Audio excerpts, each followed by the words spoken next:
I'm Steve Bosque in Broward, where day-to-day newspaper competition is literally changing the face of your local paper. We'll show you tonight in Part 2 of our Eyewitness Extra series, The Battle for Broward. I'm Gail Anderson in Liberty City, where it's taken police more than 12 hours to convince a man with a gun to surrender. How Broward newspapers bring in readers block by block. Well, it's all part of the battle for Broward. Our Eyewitness Extra, next.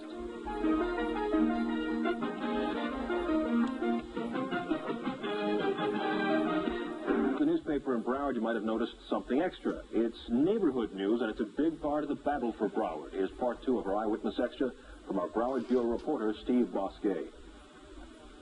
Times are tough for South Broward's afternoon daily, the Sun-Tatler. Like many PM papers, the Sun-Tatler is losing readers. Circulation fell 4% last year. The owners are fending off rumors the Sun-Tatler is for sale or about to fold. It's not, they say. Ed Wentworth is editor and president of the Sun-Tatler. We're concerned. Anytime that you have a slippage, regardless of whether it's 10 papers or 100 papers, you have to be concerned. You have to say to yourself, what can we do? What can we do better than we're doing? Competition forces the Sun-Tatler to react. First, it drops Hollywood from its name as a concession to Southwest Broward, where it must look for new readers. The paper prints a special page with stories of interest to West Broward. It publishes a weekly West section for readers living west of 441. And, like its competitors, the Sun-Tatler now puts out a weekly real estate advertising section, and its new TV book appeared last week. Wentworth must work to keep the readers he still has. Because you know that if you don't do the job that you're supposed to be doing, somebody else will, and you're the ones that are going to suffer for it. Wentworth has a new market research study on his desk these days. Gone forever are the days when the old Hollywood Sun and the South Broward Tatler owned this territory. Today, the Miami Herald owns much of South Broward, and the Herald wants to keep it this way. At a condo in Pembroke Pines, a Herald husband and wife team delivers more than 300 papers every morning. They go door to door, carefully standing every paper on end for easy reach. Customers might complain if they don't. By contrast, a Sun Sentinel carrier comes along with a handful of papers to deliver at the same condo. His style is, well, not quite as careful. But the Fort Lauderdale News Sun Sentinel is now directly challenging this Herald stronghold and making the competition more intense. It wasn't always like this. Until a couple of years ago, you couldn't buy the Sun Sentinel south of Sterling Road. It was strictly a North Broward newspaper, and it was a marketing mistake that now has the Sun Sentinel playing catch-up in its own backyard. It's going to be a long-term process. We went down there knowing it was going to be slow, it was going to be painful, and difficult. So now, Cryer and Company, eager to boost their morning readership, are in South Broward to stay. They opened a news bureau in Hollywood with 8 reporters to cover South Broward.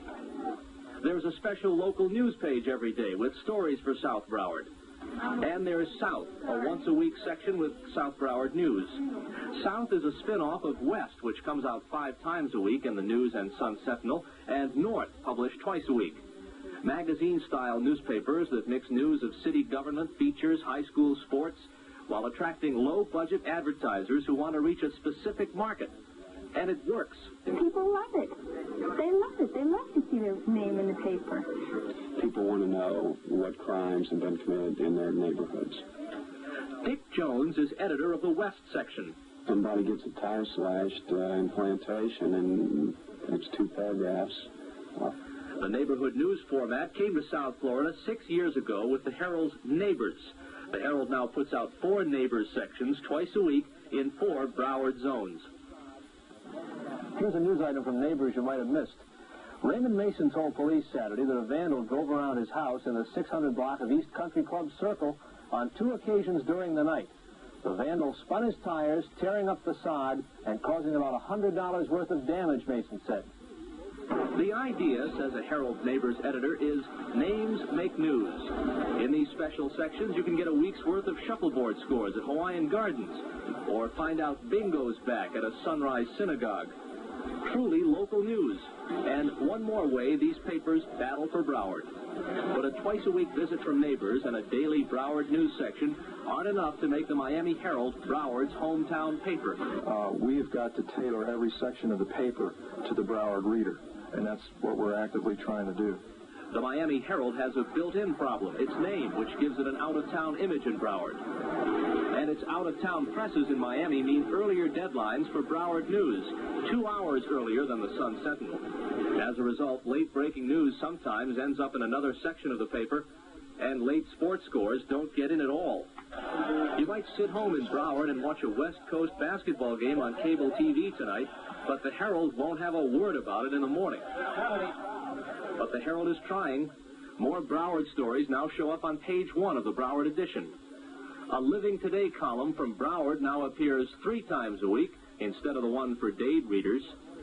And the Herald now puts its Broward editorials and letters to the editor on the main editorial page instead of in the Broward news section.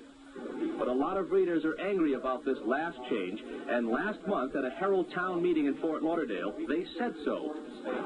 And you know, for the past month, I feel like I lost a friend. I really feel like I lost a friend.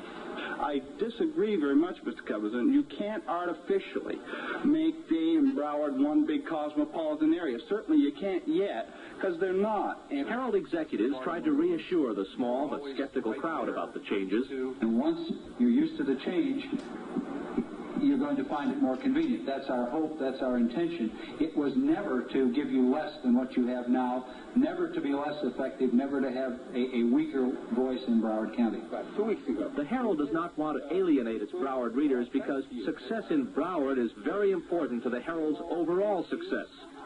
Tomorrow, in part 3 of the Battle for Broward, we'll explain why you get those phone calls at home. Are you receiving home delivery at this time? Why those kids come knocking on your door during dinner. And you'll meet a columnist whose opinions about Broward are matched only by readers' opinions about him. They call me terrible names, but they're right. You know, sometimes I take some bad shots at them. And what the future holds for Broward's newspapers. In Fort Lauderdale, Steve Bosquet, Channel 10 Eyewitness News.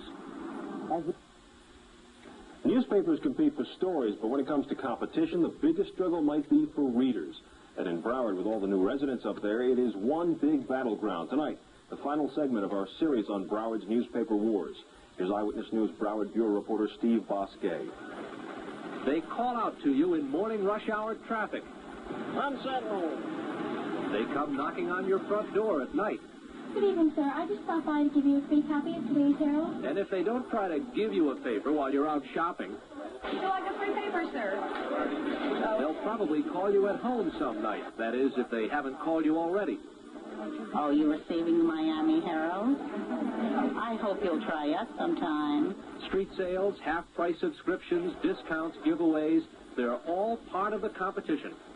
Broward poses great challenges for the purveyors of print journalism, and great opportunities, too. Because it's growing so rapidly, there's a constant flow of new readers to Broward. People coming from far away with no built-in loyalties to any local paper.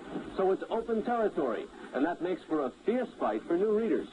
There's nothing wrong with that. It makes us both better.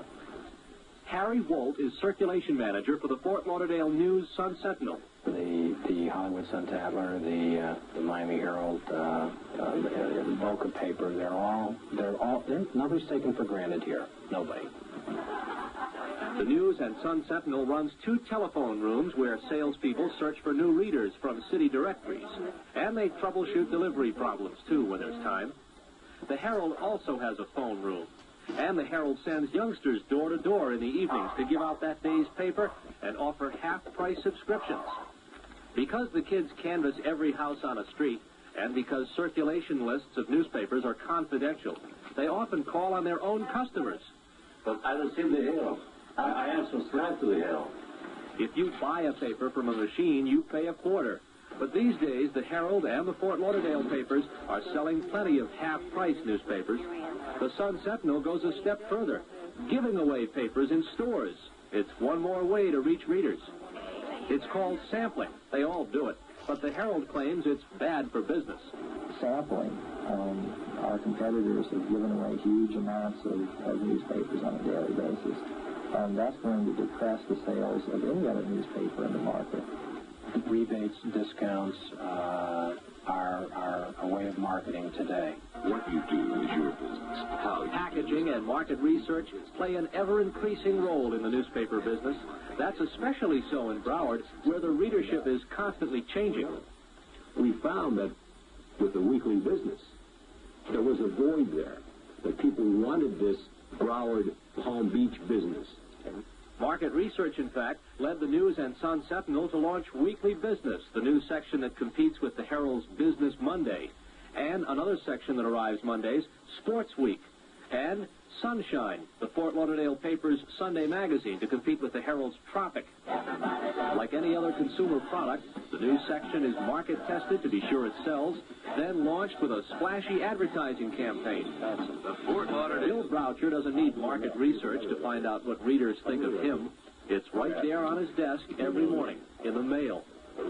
Broucher's smiling face welcomes Herald Broward readers every morning, but his commentaries on everything from electric bills to suburban sprawl frequently bring frowns to readers' faces. I've been accused of being a bigot. I've been accused of almost anything you can think of. And I just advise people to take a big, strong cup of coffee before they read the column. Broucher's job, and that of his Sun-Sentinel counterpart, John DeGroot, is to get a reaction from readers, get them to think, not just read words on a page. And they can be tough. Last week, DeGroot described the bizarre goings-on in Oakland Park as, quote, a tragic blend of self-righteous lunacy and spiteful politics. DeGroot declined an on-camera interview. Reporters bound by the conventions of so-called straight journalism are supposed to be even-handed, explaining all sides of an issue, not columnists. For them, one side is plenty. A Broucher column once complained about pushy New Yorkers, a remark that did not endear Broucher to many Herald readers. Some considered the remark anti-Semitic. Sylvia Fox, who lives in a Pembroke Pines retirement condo, remembers that column. The reaction here was very, very strong against him and the Miami Herald for having allowed it. All he meant, Broucher says, was that to survive, New Yorkers have to be aggressive. All New Yorkers. But some people interpreted loud New Yorkers to mean New York Jews. And I regret that. With the interpretation, but I certainly stand by the column. But Broucher's not totally as tough as nails. There is one subject he won't touch, Israel. I'd have to say that if you're going to knock Israel, it's a good idea to take Cole Porter's advice and get out of town before it's too late. One writer who is getting out of town voluntarily is Bernie Lincecum, the popular sports columnist for the Fort Lauderdale papers. Lincecum's leaving to work for his company's flagship paper, the Tribune, in Chicago. And as the months go by, others will leave, too, for better-paying jobs on bigger papers, or, for the Herald's Broward staff, jobs downtown, Miami. Still others will make their careers here. Those who stay will keep working in the midst of one of the most competitive newspaper markets in the country. Doug Delp has been a Broward newspaper man for nearly 15 years. As you get a greater market here and in Palm Beach, the competition will just intensify, and hopefully it'll make both of us better newspapers. I thrive on it. I really do. I love the competition. I think it's great. The staffs respect each other, but it's a respect hardened by the constant competition. The main reason why the Fort Lauderdale News and Sun-Sentinel are pretty good papers today is the Miami Herald and the fact that we're here in a vigorous, aggressive way. The Miami Herald has to get bigger in Broward. The Herald's paid circulation has leveled off, and future growth has to come from Broward and points north. The morning Sun-Sentinel must keep growing, too, since the readership of the afternoon Fort Lauderdale News is still slipping, like afternoon papers everywhere. I want us to be best. I don't settle for anything than best. This battle for Broward may be just beginning. Broward's lucky to have good newspapers battling to be the best. In so many places in America today, there is no such thing as newspaper competition anymore. One paper has the market locked up. A good example is Dade County.